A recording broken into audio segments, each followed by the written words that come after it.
अच्छा नहीं है। तो हाथ जोड़ दिए, भगवान शिव को प्रणाम किया। आकाशवाणी हो गई, रे रे कच्छ दुराचारो दंभाचर परायणः किम कृतं ते महामूढ़ो कर्म च अनर्थकारकम्। अरे दुष्ट दक्ष, तूने बहुत अच्छा काम नहीं किया, तू दुराचारी है, पापात्मा है, तूने भगवान शिव और सती का अपमान किया है, इसलिए तुम जो कर्म कर रहा है ये विनाश का कारण बनेगा। ऐसा आकाशवाणी ने कहा तो आकाशवाणी मौन हो गई। मैया सती ने कहा, पिताजी अभी भी आपके समय है, आप सावधान हो जाएं। जगतः पिता शिवः शक्तिर् जगत माता च शाश्वती। हमें आपके ऊपर दया आ रही है कि आप यदि इस प्रकार का भोले बाबा का पुरस्कार करोगे तो बाबा को एक बार क्रोध आ गया तो दुनिया में कोई ऐसा बना ही नहीं जो भोले बाबा की क्रोधाग्नि से बच सके। इसलिए पिताजी अभी समय है। और मैया ने एक सूत्र दिया है, हम लोगों के लिए मणि के समान है वो। अपूज्या यत्र पूज्यन्ते पूजनीयो न पूजते त्रीणि तस्य भविष्यन्ति दरिद्रम मरणम च। जहाँ अपूज्यों का पूजन होता है और जहाँ पूज्यों का पूजन नहीं होता, हम लोग यही कर रहे हैं आजकल। माता पिता की सेवा करनी चाहिए, भाइयों से मधुर व्यवहार रखना चाहिए, अपनी विवाहित बहन को समय समय पर बुलाना चाहिए, दामाद का स्वागत करना चाहिए। भानेज और जो भनेजन होते हैं वो बड़े पूजनीय हैं, उनका आदर सत्कार हमें करना चाहिए।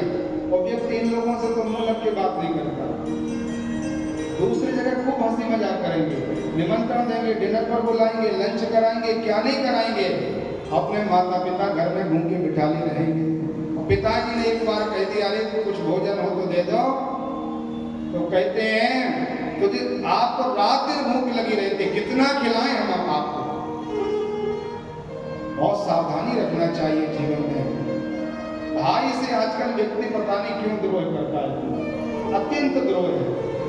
प्रत्येक व्यक्ति से अच्छे से बात करेंगे, लेकिन भैया सबसे बड़ा शत्रु है आजकल।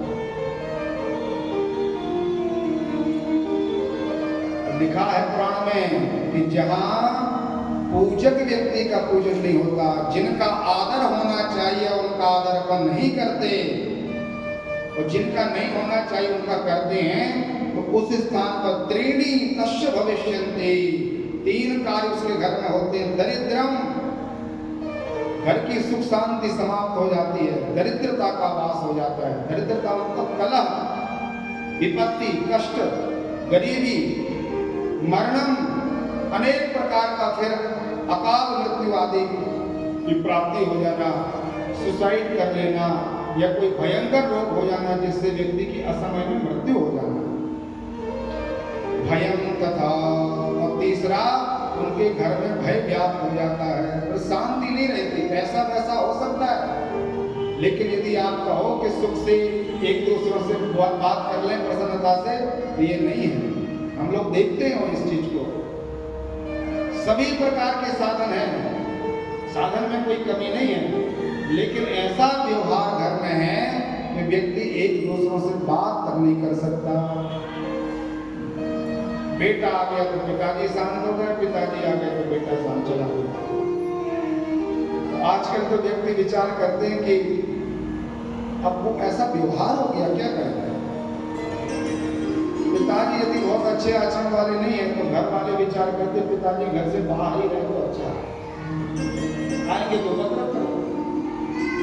ऐसा व्यवहार हमारा इसलिए होगा क्योंकि हमने अपने श्रद्धावान व्यक्तियों के प्रति श्रद्धा नहीं रखी।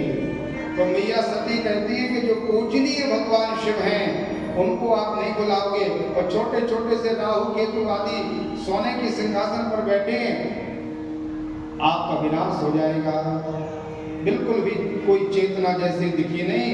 तो मैया भगवती पराम्बा आदि शक्ति जगत जननी मैया सती जी ने सबसे पहले भगवान नारायण को प्रणाम किया। मरत समय हरि सनवर मांगा, जन्म जन्म शिव पद अनुराग। दक्षिण। मैया सती ने भगवान नारायण से कहा, हे प्रभु इस बार तो हमसे गलती हो गई, लेकिन हम आपसे प्रार्थना करते हैं, हम मरने वाले हैं, हम अपने शरीर को पूरा करेंगे, लेकिन अब इसके बाद कहीं भी हमारा जन्म हो हमें शिव जी की भक्ति प्राप्त हो। और भगवान शिव को प्रणाम किया। जगदम्बा ने, आदि शक्ति जगदम्बा को याद आया आज इतना उपदेश देने के बाद भी मैंने भगवान शिव की बात को सुना नहीं। तजहूं तुरत देह तेहि हेतु और धर चंद्रमौल वृष के। हृदय में वृष केतु चंद्रमौली भगवान शंकर को प्रणाम किया।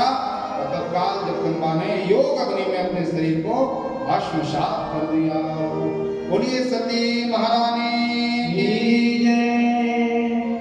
अस कहि योग अग्नि तनु जारा, भयहु सकल मख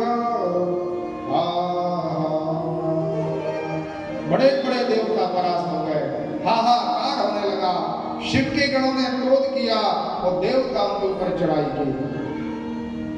जब लगा कि देवता परास्त हो जाएंगे तो दक्ष ने कहा, गुरु जी से तुम ऐसे क्यों बैठे हो, पढ़े लिखे हो नहीं, कोई ज्ञान नहीं, कोई विद्या नहीं क्या तुम्हारे पास। गुरु जी को डांट रहे दक्ष। यज्ञाचार्य महात्मा भृगु जी जिन्होंने नारायण को भी लात मार दी थी, मैंने कल आपको बताया था, तो वो भृगु जी महाराज मुंह लटकाए बैठे अधर्म का साथ देने के कारण। बोले उल्टा मंत्र पढ़ो, अभी आप सात्विक मंत्र पढ़ रहे थे, तंत्र विद्या का मंत्र पढ़ो, तंत्र के द्वारा भगवान के गणों को मार डालो। इन्होंने दक्षिणाग्नि को प्रकट किया और जैसे यज्ञ प्रारंभ हुआ तो काल महात्मा नारद जी भगवान के पास पहुंचे। भगवान त्राहि मां, भोले बाबा रक्षा कीजिए। बाबा ने कहा, नारद जी तेरे ऊपर कौन सा कष्ट आ गया भाई, आपको तो कभी कष्ट होता ही नहीं। महात्मा नारद जी ने कहा, प्रभु अब हमें कभी भी अपनी मां का दर्शन नहीं होगा, क्योंकि सती महारानी ने अपने पिताजी के कुंड में शरीर को पूरा कर दिया। तब भगवान शिव ने विचार किया कि अभी तक तो दक्ष प्रजापति हमारे ससुर बाबा थे, क्यों?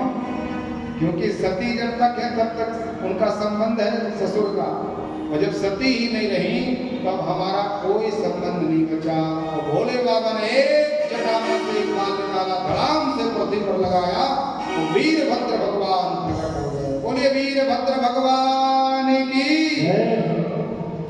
प्रणाम किया भगवान को, महाराज आदेश करो सूर्य को खा जाए, पृथ्वी को गेंद की तरह ऐसा मसेल दूं, रतातल तलातल वितल पाताल सबको एक कर दूं, इंद्र को चकनाचूर कर दूं, क्या करूं महाराज?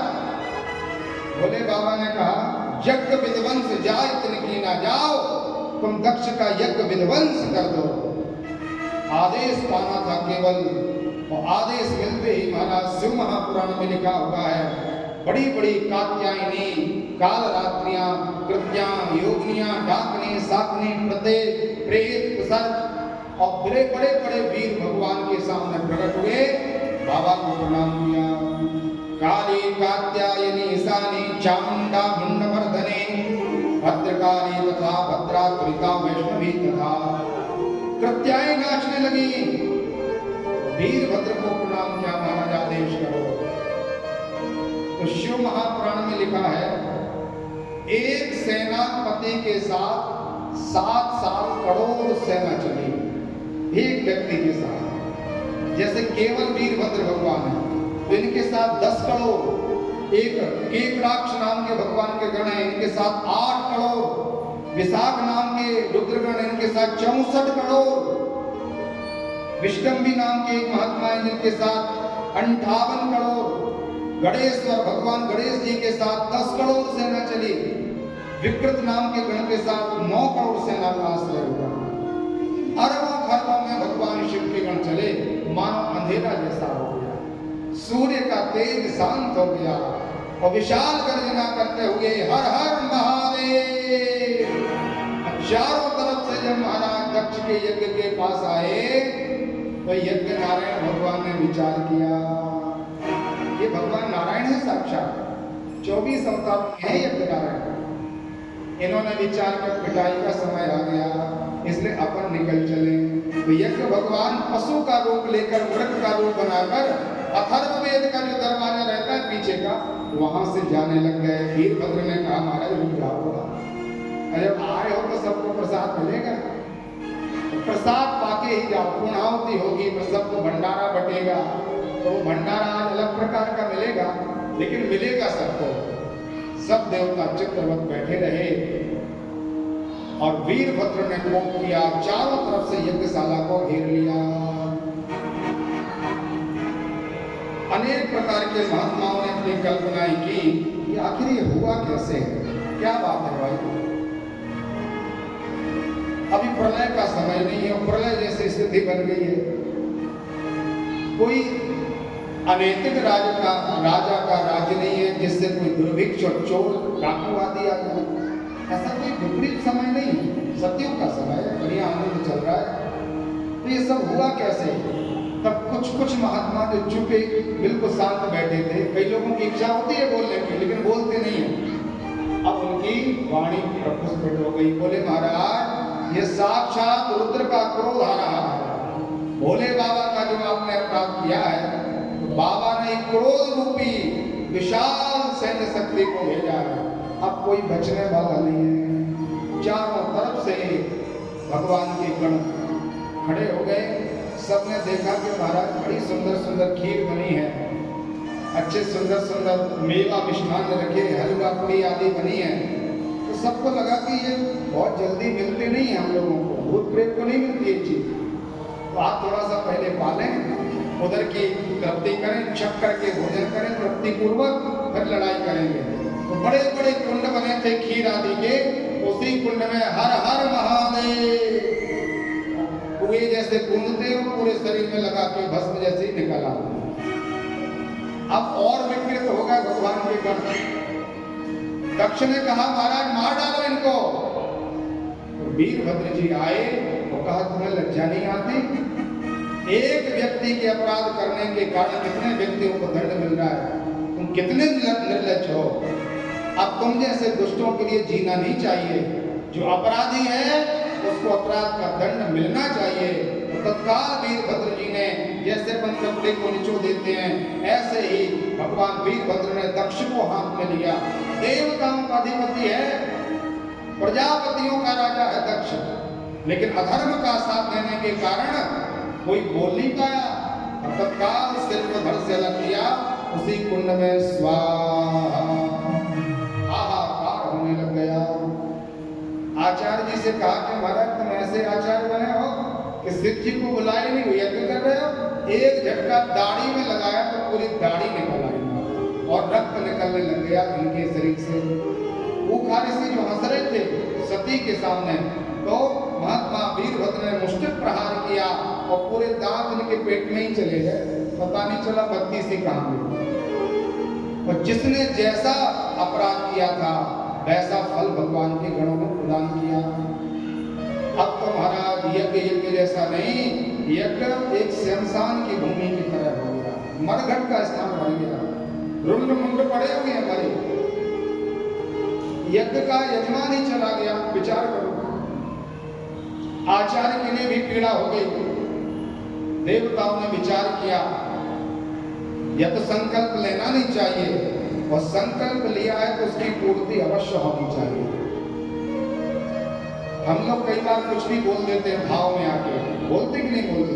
हम यहाँ इतना प्रसाद चढ़ाएंगे, इतना नारियल वहां फोड़ेंगे और ये करेंगे वो करेंगे, और काम बन जाता तो सब भूल जाते हैं कि क्या करना था। बोलना नहीं चाहिए किसी भी कार्य को, बोल दिया तो वो जल्दी से निवेदन करना चाहिए। यज्ञ पूरा नहीं होगा महाराज तो अनंत प्रकार का प्रलय संसार में प्रकट होगा।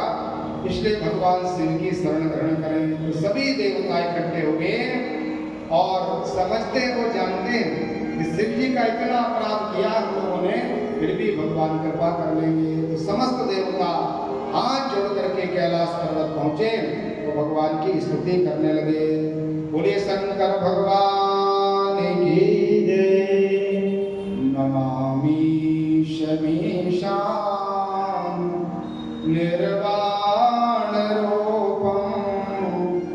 विभुं व्यापकं ब्रह्म वेदस्वरूपं निजं निर्गुणं निर्विकल्पं निरीयं चिदाकाशमाकाशवासं भजे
क्या परेशानी है? शब ने हाथ जोड़ के कहा महाराज, आपके गणों ने जो हम लोगों की पिटाई की है अभी तक याद आ रहा है। आप कृपा करके अपने गणों को मना कर दें कि अब हो गया महाराज, सबको दंड मिल गया, रोक दीजिए उनको, आप चल करके यज्ञ को पूरा करें। अब आप लोग विचार करें, आपको जैसे निमंत्रण नहीं मिला तो आप गए नहीं, आपका परिजन कोई चला गया, उसकी मृत्यु हो गई जाने से, और फिर वही व्यक्ति आपके घर आकर के प्रार्थना करे कि महाराज आप कृपा करो घर चलो, तो जाओगे क्या? आप लोग तो सीधा FIR कराओगे क्या?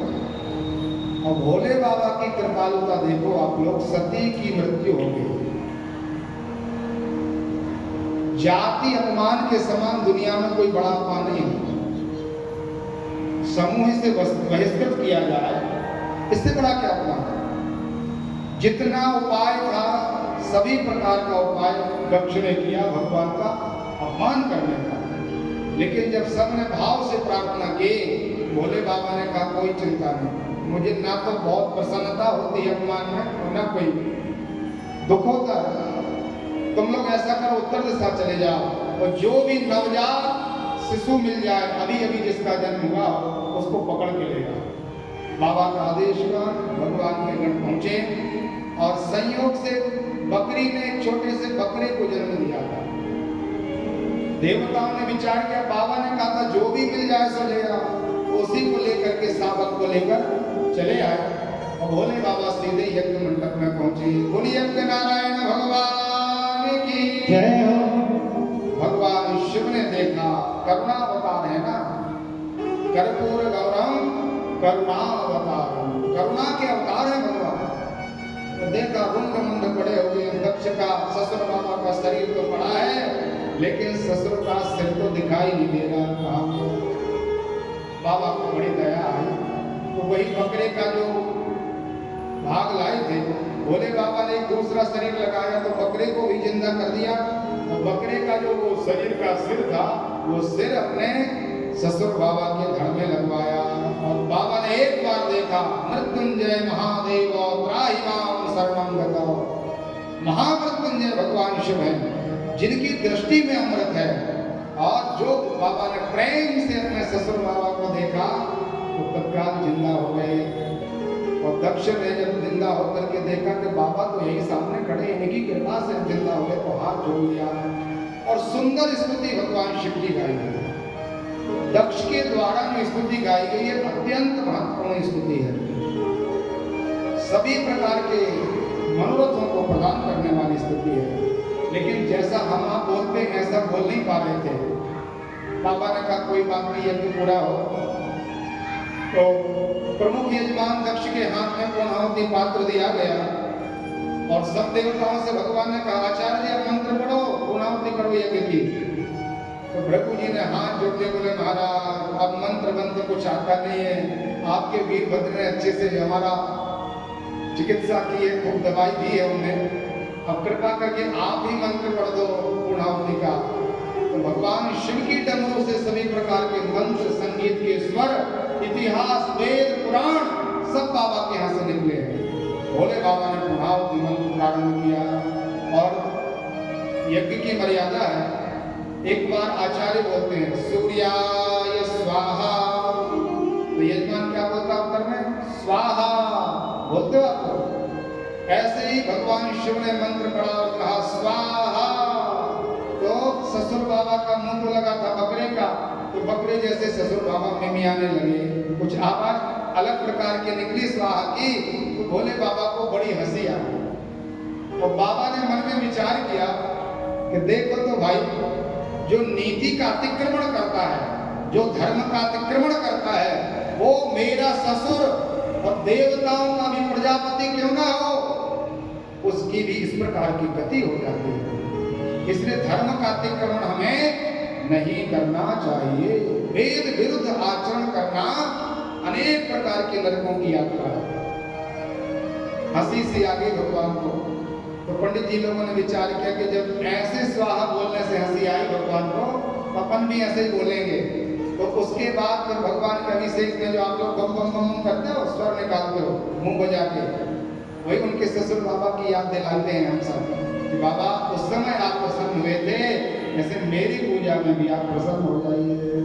बोलिए शंकर भगवान की जय हो। आचार्य जी कहने लगे, महाराज हमारी गाड़ी ही चली गई पूरी, कुछ नहीं बचा, कृपा हो जाए आपकी। तो भोले बाबा ने कहा थोड़ी सी गाड़ी आएगी, तो आजकल नहीं आती है, थोड़ी सी गाड़ी उनको मिल गई। उपाचार्य के लिए कहा तुम सबको पाना, अब कोई कठोर सामग्री तुमसे नहीं जाएगी, दांत बचा नहीं कुछ। और सबकी चिकित्सा करके भगवान ने सबको प्रसन्न किया। यज्ञ यहाँ पर भगवान की कृपा से पूरा हुआ।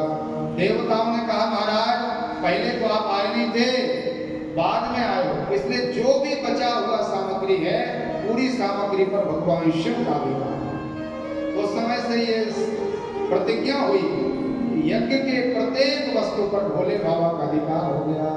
वो शंकर भगवान प्रसन्न होकर के कैलाश पर्वत के लिए पधारे। बड़ा वियोग हुआ भगवान को अपनी प्रियतमा के जाने का।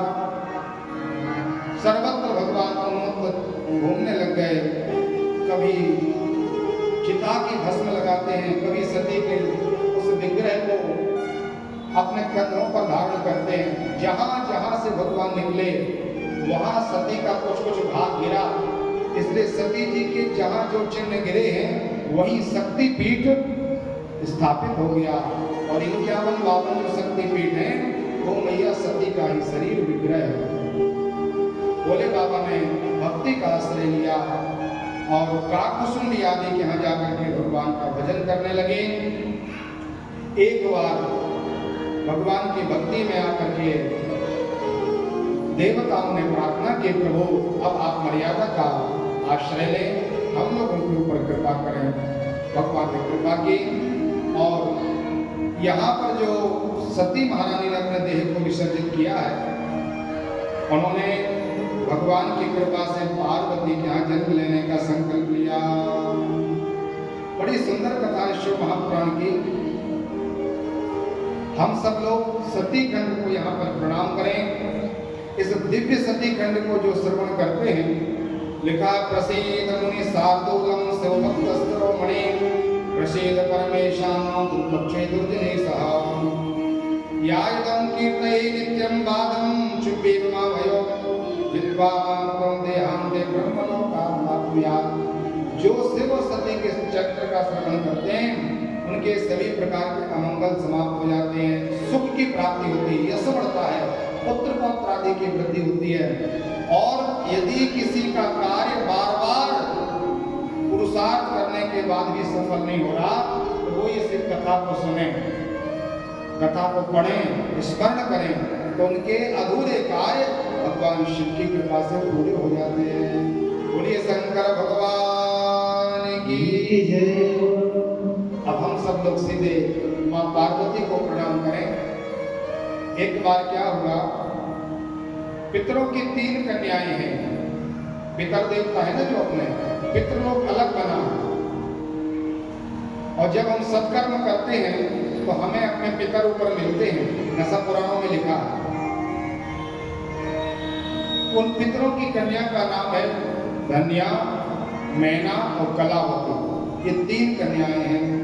मैना नाम श्रेष्ठा मध्या धन्या कलावती अयोनिजा सुधायाश्च लोकस्तत्र सुधामता। सुधा नाम की पत्नी जो पितरों की है, उनसे 3 बेटियां हुई। तीनों बेटियों ने भगवान के भजन का संकल्प लिया और परमात्मा की तपस्या के लिए निकल पड़ी। एक बार सनकादिक महात्मा इन लोगों के सामने से निकले, सनक, सनंदन, सनातन और सनत कुमार, चारों महात्मा।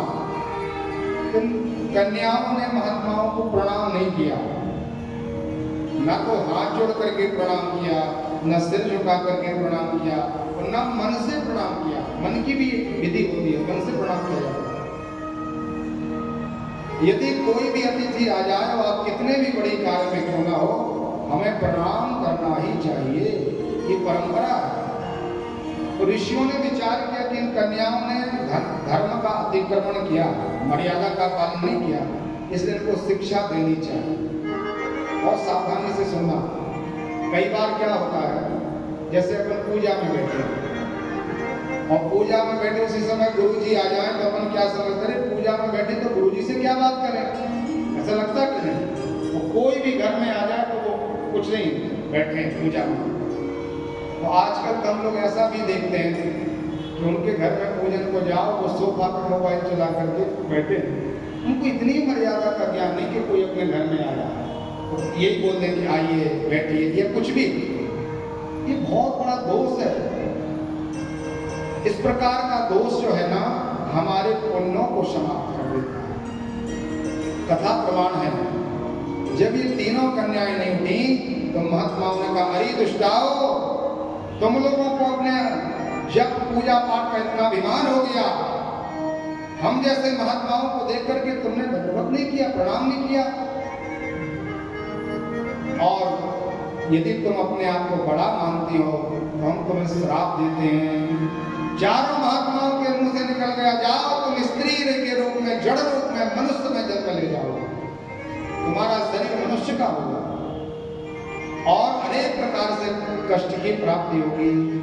अब तो कन्याएं थर थर कांपने लगी, महात्मा के चरणों में प्रणाम किया, बोले महाराज क्षमा करो, गलती हो गई, हम आपके स्वरूप को नहीं पहचान पाए। तो उन महात्माओं ने कहा कि चूंकि श्राद्ध हो गया तो तुम्हें बनना तो पड़ेगा मनुष्य, स्त्री के रूप में 8 अवगुण तुम्हारे पास रहेंगे। लेकिन प्रार्थना की, मन में गिलानी है तुम्हारे अंदर, तब तुम तीनों के यहाँ साक्षात जगत जननी पराम्बा भक्ति का अवतार होगा। तुम्हारी कुक्षी पवित्र हो जाएगी, तुम लोगों के गर्भ से भगवती माँ जगदम्बा का प्राकट्य होगा। बोलिए दुर्गा महारानी की जय हो। और शिव महापुराण में लिखा हुआ है, विष्णु रंसस्य शैलस्य हिमाधारस्य कामनी ज्येष्ठा भवत्तत्कन्या भवश्चत्येव पार्वती। मैना नाम की जो पितरों की कन्या है उसका विवाह हिमालय के साथ होगा। और हिमालय के यहाँ ग्रस्त जीवन में प्रवेश करने के बाद पार्वती जी ने इनके यहाँ जन्म लिया। धन्या प्रिया द्वितीया को योगिनी जनकस्य च तस्य कन्या महालक्ष्मी नाम्ना सीता भविष्यति। दूसरी बेटी जो पितरों की है, नाम क्या है? धन्या। उसका विवाह महात्मा जनक के साथ हुआ और पराम्बा भक्ति आह्लादनी शक्ति श्री जानकी जी ने उनके यहाँ जन्म लिया। बोलिए जानकी मैया की जय हो। वृषभानस्य वैश्वस्य कनिष्ठा च कलावती भविष्यति प्रिया राधा तत्सुता द्वापरांतकाः। तीसरी जो बेटी है, नाम क्या है? कलावती। व्यापारी है महात्मा वृषभानु जी, इनके साथ उनका विवाह संपन्न हुआ और द्वापरांत में इनके यहाँ श्री राधा जी का प्राकट्य हो गया। बोलिए राधा महारानी की जय हो। शिवपुराण में स्पष्ट लिखा हुआ है। इस प्रकार से जब महात्मा नारद जी ने ये कथा सुनी ब्रह्मा जी के मुख से, तो बोले भगवान आप पार्वती जी का चरित्र सुनाइए। प्रसन्न होकर के महात्मा ब्रह्मा जी ने हिमालय को प्रणाम किया, उनके ग्रस्त जीवन को प्रणाम किया और कहा, एक बार मैया मैना ने विचार किया कि मुझे आशीर्वाद मिला है कि आपके उधर से पेट से पार्वती जी का जन्म होना है, तो हम भगवती की आराधना करें। तो 27 वर्षों का संकल्प लिया। हिमालय ने उनकी खूब सहायता की। फिर हिमालय ने विचार किया सपत्नीक होकर के यज्ञ करें, तो लक्ष्य चंडी का आयोजन प्रारंभ किया। भगवती जगदम्बा की आराधना कि माँ आप आकर के मेरे ग्रस्त जीवन को पवित्र करिए। और माँ को तो आना ही है, क्योंकि वो भगवान शिव से दूर नहीं रह सकती। कितना रहेंगी? भगवान की वो नित्य पत्नी है, नित्य दाम्पत्य है भगवान का।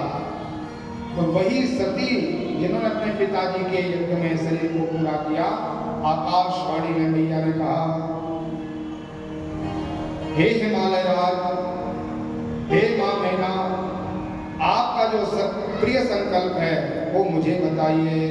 तो मैना ने हाथ जोड़ दिया। महामाया जगद्धात्री चंडिका लोकधारिणी प्रणमामि महादेवी सर्वकामार्थदायिनी।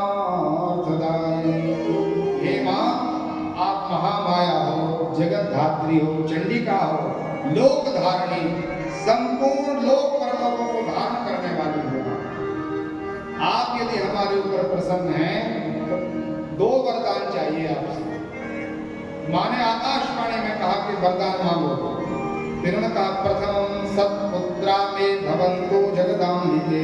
मैया मेरे यहाँ एक भी बेटा नहीं हुआ अभी विवाह के बाद, लंबा समय निकल गया। आप कृपा कर रही हो तो पहले हमारे यहाँ 100 बेटे हो जाएं। आपके भाई कितने हो जाएं? 100। और जब 100 बेटों का हम लालन पालन कर चुके हैं, इसके बाद आप स्वयं पधारना। सुतो हम भविष्यामि संतुष्टा तब भक्ति का। मैया ने कहा, देवी तेरी भक्ति से हम संतुष्ट हैं, हम तुम्हारी सुता बेटी बनेंगे। ऐसा वरदान देकर के मैया अंतरित हो गई। बोलिए दुर्गा माई की जय। और बड़ा सुंदर समय आया। देवताओं ने पहले से तैयारी कर ली कि अब तो भोले बाबा कृपा करेंगे। जैसे श्री कृष्ण जन्मोत्सव और श्री राम जी का जन्मोत्सव हम सब मनाते हैं, ऐसे ही हमारे बीच में माँ पार्वती जी के जन्म का सुमंगल आने वाला है। सभी देवताओं ने स्तुतियां प्रारंभ की और पहले देवन गिरी गुहा राखी राखी रुचिर बनाए। सब देवता हिमालय के यहाँ में अपने टेंट और तंबू बना के रहने लगे।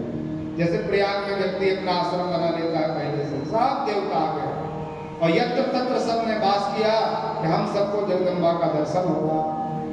स्वर्ग आदि लोग खाली हो गए, देवता सब हिमालय के यहाँ रहने लगे। तो हिमालय का दिव्य तेज बढ़ गया, बड़ा प्रभाव महात्मा का श्रृंगारित हुआ। नैना का स्वरूप भी कुछ अब अलग सा दिखाई दे रहा है, तेज बढ़ गया और मैया गर्भ में प्रविष्ट हुई। बोलिए दुर्गा माई की जय। जगदम्बा ने आगमन किया। सभी प्रकार की व्यवस्थाएं बड़ी सुलभ जैसे दिखाई देने लगी, क्योंकि जहाँ जगदम्बा का ही अवतार हो वहाँ कहना क्या है।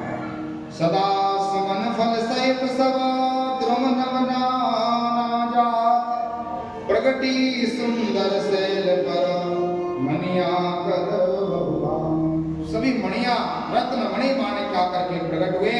सरिताओं का जल सुंदर हो गया और सुंदर लग्न में भगवती गिरिजा का प्राकट्य हो गया। बोलिए पार्वती मैया की। भगवती का हम सबके बीच में आगमन हुआ है। तो प्रमुख यजमान यहाँ करके माता जी का पूजन करेंगे और हम सब लोग बड़े धूमधाम से संगीत के स्वर के साथ बड़े भाव से माँ पार्वती जी का सुंदर यशो गान गाएंगे। बोलिए दुर्गा माई की।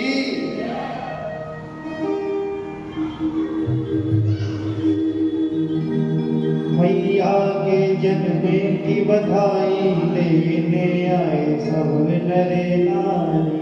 मैया